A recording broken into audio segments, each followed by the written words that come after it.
Alors, j'ai débuté ma collection en 1988. Et en 22 ans, j'ai cumulé, à date, là, aujourd'hui, 25 139 items différents sur le Père Noël. 25 139, vous n'avez pas rêvé, Jean-Guy Lacquer a pulvérisé le précédent record mondial.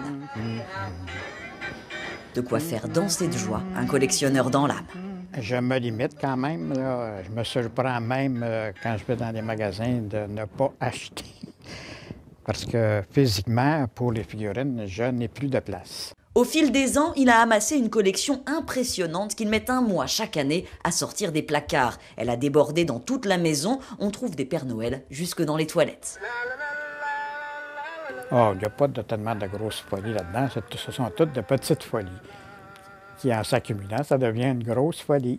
Mais une folie organisée. L'ancien professeur classe méticuleusement ses trésors, les 45 tours comme les cartes imprimées. Les chocolats de Noël et autres friandises, pour certains très anciens, sont exposés à part sur une étagère. On trouve des pièces historiques comme ces publicités des années 40 quand Papa Noël vantait les mérites de la cigarette.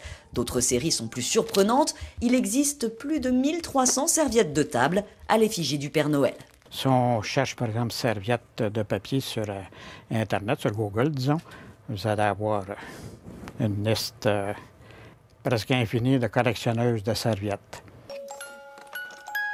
Jean-Guy est aujourd'hui connu et il reçoit des objets du monde entier. Le clou de sa collection, cet atelier miniature a demandé à sa créatrice 600 heures de travail. Le collectionneur rêve de le voir un jour exposé dans un musée. Après tout, pourquoi pas? Le Québec aime tellement le Père Noël qu'il lui a déjà donné une résidence officielle.